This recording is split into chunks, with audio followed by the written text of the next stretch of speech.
Previously on Dragon Ball Z.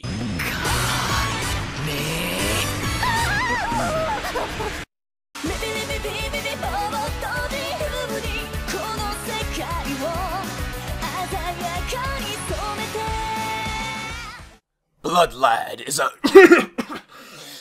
Blood Lad is a heartwarming tale of two star-crossed lovers using the classic formula we all know and love. Boy meets girl, girl meets boy. They share an inseparable connection.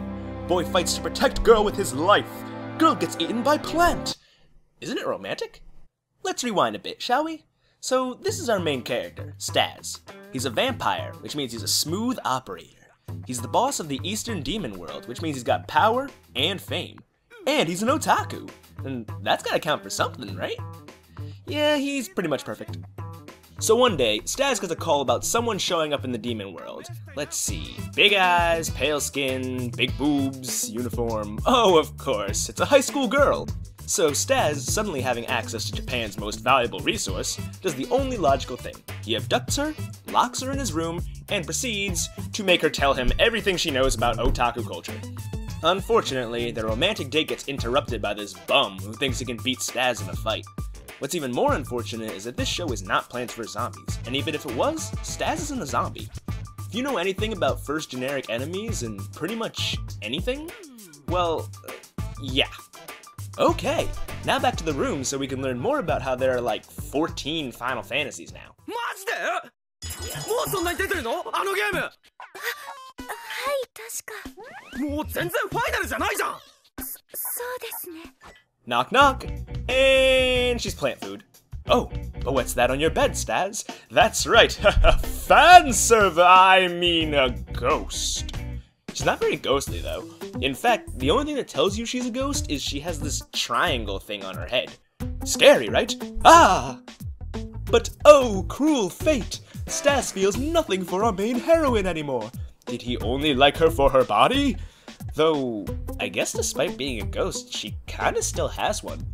Plus she's naked and, Look, the point is, Staz, being a vampire, can't suck blood from a ghost. Staz, on the other hand, is rather unconvinced that sucking her blood was the only reason he was interested in her. So he decides to make it his mission to bring her back to life. And then probably date her. Or, I don't know, just suck her blood and be done with it? I'm not the author. How should I know? Jokes aside, Blood Lad has a pretty good story going for it. It's unique in its own way and doesn't drag anything out. The pace is a little fast, but not so much that it takes away from the series. So what about the characters? Well, there's a lot of them. Blood Lad features a wide cast of characters with amusing personality types that work well together. Each character is distinct and likable in their own way. However, therein lies a problem. Blood Lad has a lot of important characters, making it so that a new one is introduced in pretty much every episode, including the last one. Blood Lad is only 10 episodes long. Despite that, it tries to cram in 10 episodes worth of story with more than 12 episodes worth of characters. It's just too much. The resulting anime felt like it was just pushing the story along, and that the characters had little to no time to develop because a new one was always being introduced instead. There seemed to be so much potential that was just wasted. I mean, who does that? What kind of anime tries to include tons of lovable characters and force a huge story into such a small amount of episodes? I mean, come on, man. Next topic, sound. Nothing really special. But the music works just fine with the series. No complaints on the voice actors either, so, next topic again, animation. You've probably noticed that Blood Lad looks a little different than most anime. Whether it's the color scheme or the contrast between the characters in the background, it takes some getting used to. While it may just be an art style I'm not used to, I don't really see it being a plus to the series. It's not hard to look at though, and you can still see clearly what's going on, so I wouldn't call it much of a minus either. In the end, Blood Lad is a series that really caught my interest, but never made me feel like I was really enjoying the series. I did enjoy it, but it rarely made me laugh out loud or feel really absorbed by the action or anything like that. It definitely had its moments though, and even now I would still want to watch more of it.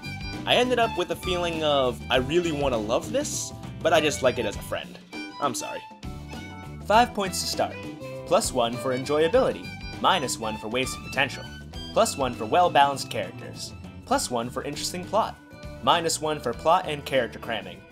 +1 for that one scene where Fuyumi drank Stas' blood and got all, you know what, scratch this point. Grand total, 6 youth points. 「未来に宿る」